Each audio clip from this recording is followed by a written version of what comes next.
குறைந்த விலை நிறைந்த தரம் தங்கள் தேவைகள் அனைத்தும் ஒரே இடத்தில் ஜெயச்சந்திரன். ஹாலிடேஸ்னாலே அது நம்ம ஜிடி ஹாலிடேஸ் தான். South India's number 1 travel brand. இப்போது புதிய அறிமுகம் ஆச்சி ஹோட்டல் சாம்பார் 50 கிராம் ரூபாய் 20 மட்டுமே. நேற்று சட்டப்பேரவை நடந்த நிகழ்வுகளை பார்த்துருப்பீங்க. வழக்கம் போல ஆளுநர் 10 நிமிடங்களுக்குள்ளே உடனடியாக வெளியேறிட்டாரு. அவர் வைக்கிற கோரிக்கை தேசிய கீதம் பாடுறதுல உங்களுக்கு என்ன சம்பந்தம் இல்லாத தேசிய கீதம் அங்கே பாடப்படுது. இறுதியில் பாடப்பட்ட என்ன, முதல்ல பாடப்பட்ட என்ன? அரசு மக்களால் தேர்ந்தெடுக்கப்பட்ட அரசு என்ன இந்த மாநிலத்தில் செய்ய வேண்டும்ங்கிறத அவன் முடிவு பண்ணுவான். மக்களுக்கு வேதனையான அந்த கற்பழிப்பு போன்ற நிகழ்ச்சிகள் நடைபெறுவதை கண்டிக்கிறோம் நம்ம. ஆனால் இந்த மாதிரி சின்ன சின்ன செய்திகளில் போய் நம்ம மனசை செலுத்தி அதனுடைய விளைவு ஆகாதவற்றின் மீது தான் தமிழ்நாட்டு அரசியல் நடக்குது. இல்லை, ஒரு மாநிலத்தோட அரசியலமைப்புக்கு தலைமை தாங்குற கவர்னரே சொல்லும் போது அப்போ அதுக்கு நம்ம கூடுதல் கவனம் கொடுத்து, கவர்னருக்கு இது வேலையே கிடையாது. நான் சொல்கிறேன், இந்த கவர்னரை கொண்டு போய் ஏர்வாடியில் விடுங்க.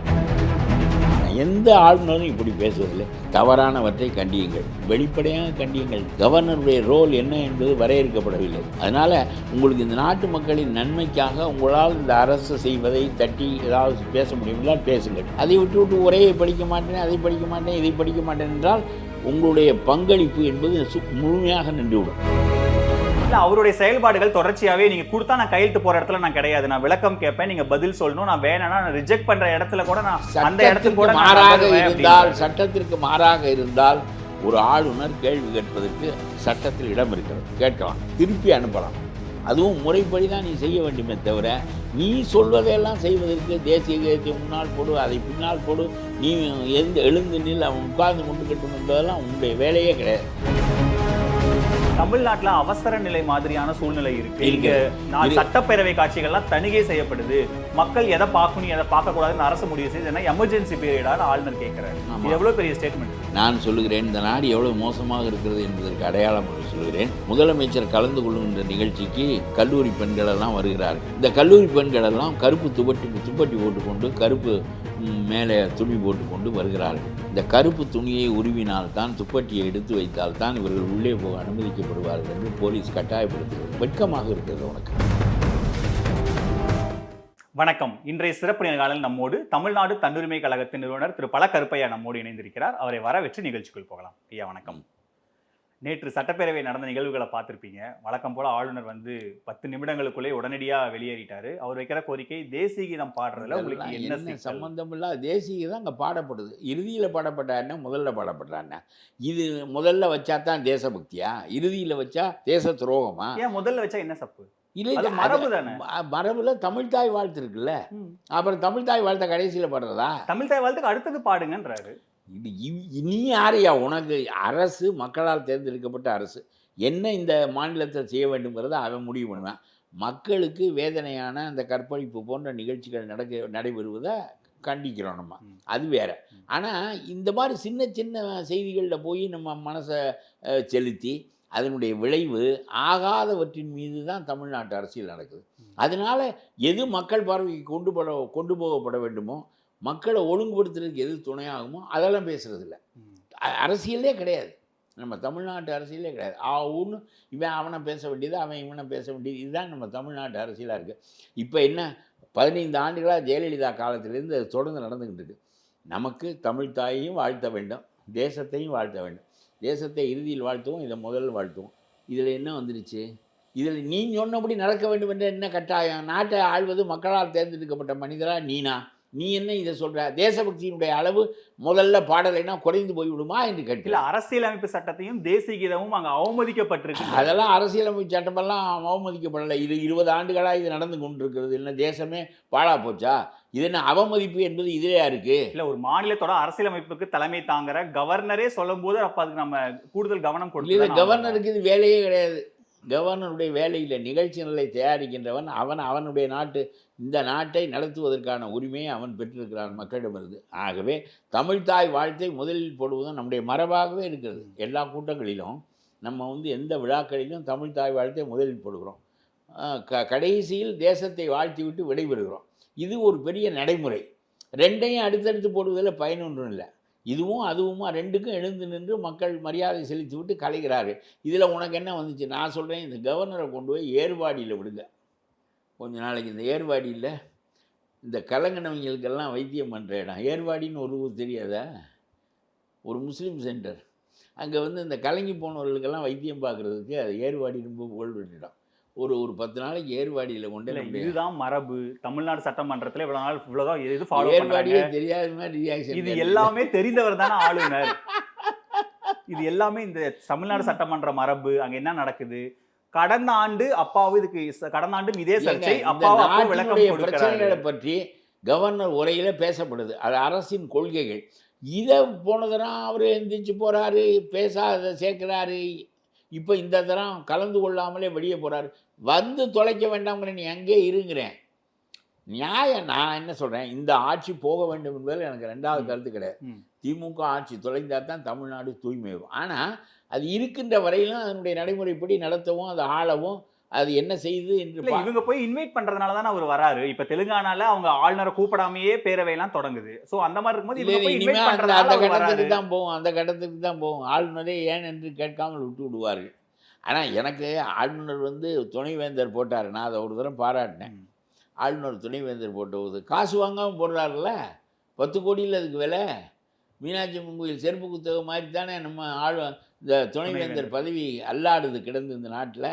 அதில் ஒரு தரம் காசு வாங்காமல் போடல. நான் அந்த துணைவேந்தர் ஒருத்தரை சந்தித்தேன். எவ்வளோ கொடுத்தியேன்னு கேட்டேன். அவர் சொன்னார் ஒன்றும் கொடுக்கலைன்னாரு. ஏன்னு கேட்டேன். இல்லை கவர்னர் போட்டாருன்னாரு. சரி, நல்ல சங்கதி. சரி, நல்லது செஞ்சால் நான் பாராட்டுறேன். இல்லைன்னா நீங்கள் ஏர்வாடிக்கும் போக வேண்டிய மாதிரி தான் நடந்துக்கிறிய. இல்லை, கடந்த முறையும் இதே நிகழ்வு நடந்து இந்த முறையும் இதே நிகழ்வு அவர் திரும்பவும் பண்ணுறாருன்னா அப்போ இந்த உரையை படிக்கிறதுல அவருக்கு எதாவது சிக்கல் இருக்கோ? அது அவர் வந்து ஒரு ஆளுநர் போல் நடந்து கொள்ளலை. நான் என்ன சொல்கிறேன், அந்த மக்களுக்கு தீங்கு நடக்குமானால் நல்ல கூடுதல் அதிகாரம் உள்ள ஒருவர் சுட்டி காட்டலாம். நான் அது கூட பிழை என்று சொல்லவில்லை. ஆளுநர் ஒரு பொம்மை போல் இருக்க வேண்டும் என்பது ஜெயச்சாமராஜ உடையார் காலத்தில் இருந்தது. ராஜாஜி ஆண்டார், அவருக்கு என்ன இவர் சொல்ல முடியும்? ராஜாஜி ஆண்ட காலத்தில் உடையார் மைசூர் மகாராஜா கவர்னராக இருந்தானா சிறுபிள்ளை. இவருக்கு பதில் யோசனை சொல்ல அவரால் முடியுமா? அதனால் பேசாமல் இருந்தார்கள். இப்பொழுதெல்லாம் ஆட்சியின் தரமும் இறங்கிவிட்டது, கவர்னரின் தரமும் இறங்கிவிட்டது. கவர்னர் RSS காரன் போல் நடந்து கொள்கிறார். எங்கே போனால் வள்ளலார் சனாதனத்தை தான் பேசினார் என்கிறார். வள்ளலாரை போற்றுகிறாரே என்று நாம் மகிழ்ந்தால் அடுத்த நாள் சனாதனத்தை தான் வள்ளலார் பேசினார் என்கிறார். இந்த மாதிரி அவரை பல சமயங்களில் இவர் கொஞ்ச நாளைக்கு ஏர்வாடியில் இருந்தால் தான் குணமாவார் என்பது போலத்தான் அவருடைய பேச்சுக்களெல்லாம் இருக்கின்றன. எந்த ஆளுநரும் இப்படி பேசுவதில்லை. நான் தவறானவற்றை கண்டியுங்கள், வெளிப்படையாக கண்டியுங்கள். கவர்னருடைய ரோல் என்ன என்பது வரையறுக்கப்படவில்லை. அதனால் உங்களுக்கு இந்த நாட்டு மக்களின் நன்மைக்காக உங்களால் இந்த அரசு செய்வதை தட்டி ஏதாவது பேச முடியுமென்றால் பேசுங்கள். அதை விட்டு உரையை படிக்க மாட்டேன், அதை படிக்க மாட்டேன், இதை படிக்க மாட்டேன் என்றால் உங்களுடைய பங்களிப்பு என்பது முழுமையாக நின்றுவிடும். இப்பொழுது நீங்கள் போய்விட்டீர்கள், வந்து விட்டு போகிறீர்கள், நீங்கள் இருப்பதாக காட்டிக்கொண்டு பிறகு உங்களை கூப்பிடவே மாட்டார்கள். இல்லை, அந்த உரையை படிக்கிறதுல அதில் வந்து திராவிட மாடல் ஆட்சிங்கிற வார்த்தையை கடந்த முறை தவிர்த்தாரு. சட்டம் ஒழுங்கு தமிழ்நாட்டில் சிறப்பாக இருக்குங்கிற அந்த இவர் யார் தவிர்ப்பதற்கு என்று கேட்கிறேன். திராவிட மாடல் ஆட்சி ஒரு திருட்டு ஆட்சி என்று நான் சொல்லுகிறேன். திருட்டுத்தனமான ஆட்சி, கொள்ளையடிப்பதையே நோக்கமாக கொண்ட ஆட்சி என்று நான் சொல்லுகிறேன். இதை திராவிடம் என்ற சொல்லோடு இணைத்து தொலைக்காமல் திமுகவினுடைய மாடல் ஆட்சி என்று சொல்லி தொலையுங்கள் என்று நான் நினைப்பேன். ஆனால் இவருக்கு அதெல்லாம் கருத்தில்லை. இவர் அப்படியே அரசின் கருத்தை நான் அப்படியெல்லாம் இருக்க மாட்டேன், நான் கேள்வி கேட்பேன். கவர்னர் மாளிகையில் ஒன்று கூப்பிடாம விட்டு விடுவார்கள் கொஞ்ச நாள், பிறகு வந்து விட்டு உன்னை அனுப்புவார்கள். இது போல தான் இல்லை, அவருடைய செயல்பாடுகள் தொடர்ச்சியாகவே நீங்கள் கொடுத்தா நான் கையெழுத்து போகிற இடத்துல நான் கிடையாது, நான் விளக்கம் கேட்பேன், நீங்கள் பதில் சொல்லணும், நான் வேணாம்னா நான் ரிஜெக்ட் பண்ணுற இடத்துல கூட நான் அந்த இடத்துக்கு கூட மாறாக இருந்தால், சட்டத்திற்கு மாறாக இருந்தால் ஒரு ஆளுநர் கேள்வி கேட்பதற்கு சட்டத்தில் இடம் இருக்கிறது, கேட்கலாம், திருப்பி அனுப்பலாம்.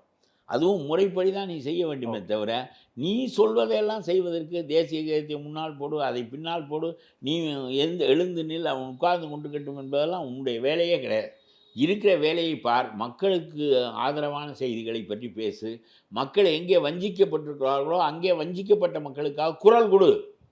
இந்த பெண் கற்பழிக்கப்பட்டிருக்கிறாள், ரொம்ப கொடுமைப்படுத்தப்பட்டிருக்கிறாள், அசிங்கமாக நடக்கிறது, இந்த நாட்டிலே பெண்களுக்கு பாதுகாப்பில்லை என்கின்ற நிலைக்கு ஒரு ஆளுநர் வரம்பு மீறி உள்ளே வந்தால் கூட நான் ஆதரிக்கிறேன். என்றால் மக்களுக்காக அதை பேசுகிறார். இது என்ன சடங்கு? இது இந்த சடங்கை முன்னால் செய்தால் என்ன, பின்னால் செய்தால் என்ன?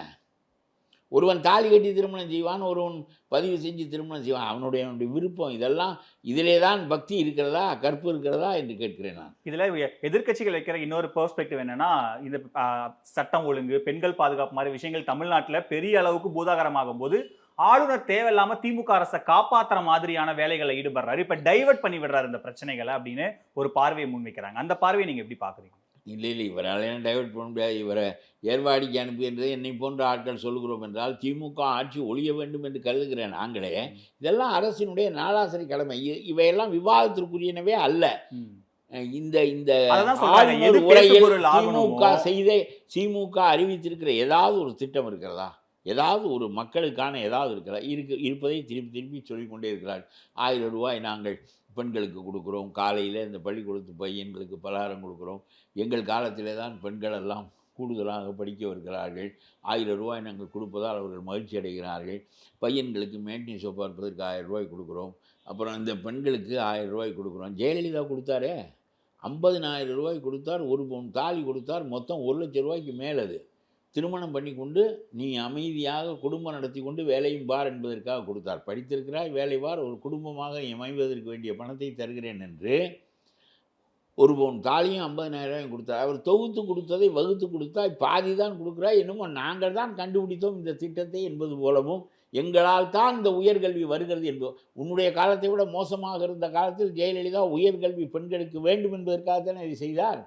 எதையுமே திருட்டுத்தனமாக திருமணத்துக்கு உதவித்தொகை செய்யறதும், ஒரு மாணவி படிப்புக்கு உதவி, ரெண்டையும் நம்ம ஒரே தட்டில் வைக்க முடியும். படிப்புக்கும் திருமணத்தையும் நம்ம ஒரே தட்டில் வைக்க முடியும். இல்லை, அதனால ஒன்றும் இல்லை. பெண் திருமணத்தில் முடியும், அது அவளுக்கு அதற்கும் வசதி இல்லை. ஆகவே தாலியையும் சேர்த்து கொடுத்தது ஜெயலலிதாவினுடைய சிறந்த திட்டங்களில் ஒன்று என்று நான் சொல்கிறேன்.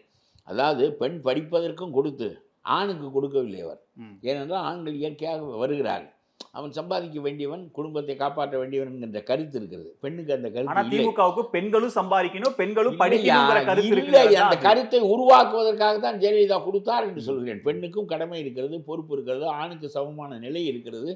ஆகவே நீயும் அந்த குடும்பத்தை ரெட்டை மாடுகளைப் போல அந்த வண்டியை இழுக்க வேண்டும் என்று சொல்லித்தான் அவர். நீ என்ன புதிதாக செய்தாய்? புதிதாக செய்தது போல் என்ன குதிக்கிறாய்? 1000 ரூபாய் நாங்கள் கொடுத்ததால் நிறைய பெண்கள் படிக்க வருகிறார்கள் என்பது பித்தலாட்டம். ஜெயலலிதா காலத்தில் இல்லாத காலத்தில் அவர் கொடுத்து படிக்க வைத்தார். இப்பொழுது இயல்பாக பெண்கள் வருகிறார்கள். அதிலே நீயும் அந்த தாலியை கொடு. அந்த பெண் அருமைப்பட்ட பெண் வாழ்க்கையில் நிலை பெறட்டும். அதை விட்டு என்னமோ ஒரு பாதி ரூபாய் கொடுப்பதற்கு வகுத்து கொடுக்குறாய், மாதம் 1000ஆக. அந்த அம்மா தொகுத்து கொடுத்தார்கள் ஒரு காரியத்துக்கு பயன்படும் என்று. இல்லை, நீ யாரோ செய்ததெல்லாம் உன்னுடையதாக ஆக்கி கொள்ளுகிறாய். பிறகு செய்ய தெரியவில்லை, உனக்கு யோசனை இல்லை. மக்களுக்கான உனக்கு இந்த அதிகாரம் இருக்கிற போதை மட்டும்தான் உங்களுக்கு தேவைப்படுகிறதே தவிர அதற்கு மேல் இந்த அதிகாரத்தை வைத்துக்கொண்டு வரலாற்றில் இடம்பெறத்தக்க செயல்களை செய்ய வேண்டும் என்கின்ற தொலைநோக்கு உங்களுக்கு இல்லை. ஆகவே நீங்கள் இதெல்லாம் செய்கிறீர்கள். இந்த கவர்னர் ஆகாத வேலை பார்த்து கொண்டு தமிழ்நாட்டில் அவசர நிலை மாதிரியான சூழ்நிலை இருக்கு. சட்டப்பேரவை காட்சிகள்லாம் தணிகை செய்யப்படுது. மக்கள் எதை பார்க்கணும் எதை பார்க்கக்கூடாதுன்னு அரசு முடிவு செய்து எமர்ஜென்சி பீரியடான ஆளுநர் கேட்கிறாரு. எவ்வளவு பெரிய ஸ்டேட்மெண்ட் இல்லை. அவரில் சிபிஎம் பாலகிருஷ்ணன் கூட சொன்னார், அவசர நிலை அறிவிக்கப்படாத அவசர நிலை இருக்கிறது என்று அவர் சொன்னார். நான் சொல்லுகிறேன், இந்த நாடு எவ்வளவு மோசமாக இருக்கிறது என்பதற்கு அடையாளம் என்று சொல்லுகிறேன்.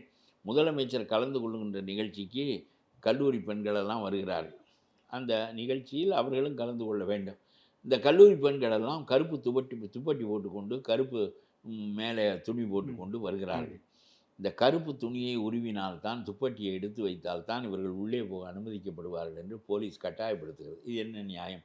நீ என்ன, உனக்கு புரிகிறது? பெண்கள் பாதுகாப்பற்ற தமிழ்நாடு என்பதை பெண்கள் நமக்கு உணர்த்துகிறார்கள் என்று உனக்கு புரிகிறது. வெட்கமாக இருக்கிறது உனக்கு. ஒரு பெண், கல்லூரியில் படிக்கின்ற பெண் இரவு 9 மணிக்கு பாதுகாப்பாக இருக்க முடியவில்லை என்று சொன்னால், அப்புறம் இந்த பெண்களுக்கு என்ன பெரிய பாதுகாப்பு இருக்க முடியும்? 80 வயது பெண்ணு கஞ்சாவினுடைய புழக்கத்தின் காரணமாக 80 வயது மூதாட்டியை பிடித்து கற்பழிக்கிறான். அவளுடைய 1 பவுன் தோட்டுக்காக அவளை கொலை செய்து விடுகிறான். நாடே நாடாக இல்லை. நான் இது போன்ற மோசமானவற்றையெல்லாம் கொஞ்சம் இருக்கும். எப்பொழுதும் கைவர்கள் இருப்பார்கள். சிறை அவர்களுக்காகத்தான் இருக்கிறது. பெண்ணை பிடித்து ரயிலில் தள்ளுவது, ரொம்ப நாடு பண்பாடு கெட்டு சீரழிந்து போயிட்டதற்கு காரணம் ஆட்சியாளன் பூராவும் பண்பாடு இல்லாதவனாக இருக்கிறான். நாகரிகம் இல்லாதவன், பண்பாடு இல்லாதவன், அறிவில்லாதவன் நாடாளுகின்ற போது நாட்டு மக்கள் இப்படித்தான் இருப்பார்கள். இந்த பெண்கள் கருப்பு துப்பட்டி போட்டுக்கொண்டு வருவதனுடைய பொருள் உனக்கு புரிய வேண்டும். இந்த செய்தி ஆழமாக ஊடுருவி போய் கொண்டே இருக்கிறது. அந்த பெண்கள் உன்னுடைய கட்சியும் இல்லை, உனக்கு எதிர்ப்பும் இல்லை. இல்ல அதுக்கு பின்னாடி எந்த இன்டென்ஷனும் இல்லைன்னு அந்த விழா நடத்தின அதிகாரிகள் சொல்றாங்க. அப்படிதான் சட்டப்படி நடவடிக்கை எடுக்கப்படும்னு என்ன நடவடிக்கை இருக்கிறது? துண்டு போட்டு கொண்டு வருவது என்ன நடவடிக்கை எடுப்பதற்குரிய குற்றமா? அந்த பெண் ஒரு செய்தியை உனக்கு உணர்த்த நினைக்கிறாள், நீ கருப்பு சட்டை போட்டுக்கொண்டு போராட்டம் நடத்துகிறாய். அதுபோல் கருப்பு சட்டை நாளாசிரியாக போட்டுக்கொண்டு இந்த சமூகம் இருட்டில் இருக்கிறது என்பதை உணர்த்துகிறாய். அதுபோல் அவள் சொல்லுகிறாள் பெண் பாதுகாப்பற்றவள் என்கின்ற நிலைதான் இந்த ஆட்சியில் இருக்கிறது என்பதை ஆட்சியில் இருப்பவனுக்கு உணர்த்துவதற்காக அவள் துப்பட்டி போட்டு கொண்டு வருகிறாள் கருப்பில். அதை பார்த்துக்கொள், இது உனக்கு தெரிய வேண்டும். இப்பொழுது நீ அதை மறித்து விட்டதால், துப்பட்டிகளை உருவி விட்டதால் இந்த செய்தி மக்களுக்கு தெரியாமல் போய்விட்டதா, இல்லை நீ மட்டும் திருப்பி கொண்டு விட்டாயா? இதெல்லாம் முட்டாள்தனம். இப்படி செய்வதன் மூலம்தான் அது கவனத்துக்கே வருகிறது. இல்லாவிட்டால் அந்த பெண்கள் வந்து உனக்கு மட்டும் உணர்த்தி விட்டு போயிருப்பார்கள். உனக்கு தான் உணர்த்த வேண்டும், அதுதான் முக்கியம். இப்பொழுது நாட்டுக்கே மீண்டும் மீண்டும் செய்தி சொல்லப்படுகிறது. பல பெண்கள் இதையே செய்வார்கள் மீண்டும் மீண்டும். ஆகவே இந்த முதலமைச்சருக்கு மக்கள் காட்டுகிறார். எடப்பாடி போராட்டம் செய்கிறார், அரசியல். சிபிஎம் செய்கிறது, அரசியல். இந்த பெண்கள் செய்வதற்கு என்ன அரசியல் இருக்கிறது? உண்மையிலே அச்சம் இருக்கிறது. ஆகவே உன்னுடைய ஆட்சி பெண்களுக்கு உரிய ஆட்சி இல்லை. இந்த கனிமொழி வாயை காது வரையிலும் கிழித்து கொண்டு பேசுவாரே பெண்களுக்காக, இப்பொழுது ஏன் பேசவில்லை? வாய் காது வரையில் போகும். கனிமொழி என்ன பேசுகிறார்கள்? என்ன பேசுகிறார்கள்? உங்களுடைய ஆட்சி நடக்கிறது, அந்த ஆட்சியை கண்டித்து இந்த பெண்களுக்கு பாதுகாப்பு வழங்குகிறாயா இல்லையா என்று கேட்பதற்கு பதிலாக பெண்களுக்கு பாதுகாப்பு இல்லை. யாருடைய ஆட்சியில் இல்லை? உங்களுடைய ஆட்சியில் இல்லை. பெண்களுக்கு பாதுகாப்பு ஆட்சியின் மூலம்தான் வரும். வேறு எதன் மூலம் வரும்? அந்த குற்றம் செஞ்சவங்க கைது பண்ணிடுறாங்க, சட்டப்படி நடவடிக்கை எடுத்துட்டு இருக்கு. தமிழ்நாட்டில் பெண்களுக்கு உரிய பாதுகாப்பு அளிக்கப்படும்னு அவங்க ஆட்சியில இருந்து கனிமொழி தானே சொல்றாங்க. அவங்க கடந்தா போனாங்க, பதில் தானே சொன்னாங்க. பேசினார்கள். இந்த கனிமொழி இவர்களுடைய ஆட்சியில் தான் பெண்கள் கருப்பு தூப்பட்டி போட்டு கொண்டு வருகிறார்கள். வழக்கெடுத்தது தெரியாதா? கோர்ட்டுக்கு போயிருப்பது தெரியாதா? இருந்தாலும் கோர்ட்டுக்கு போவது என்பது அல்ல, இந்த ஆட்சியில் பெண்களுக்கு முழுமையான பாதுகாப்பு வழங்கப்படவில்லை என்பதை உணர்த்துகிறார்கள். இது கனிமொழிக்கு சேர்த்து சொல்லப்பட்ட செய்தி. சும்மா அவருக்கு பேசுவதற்கு ஒன்றும் தெரியாது. அவருக்கு ஏதாவது கண்ணகிக்கு சிலை வைத்ததை பற்றி வருத்தப்படுவார்.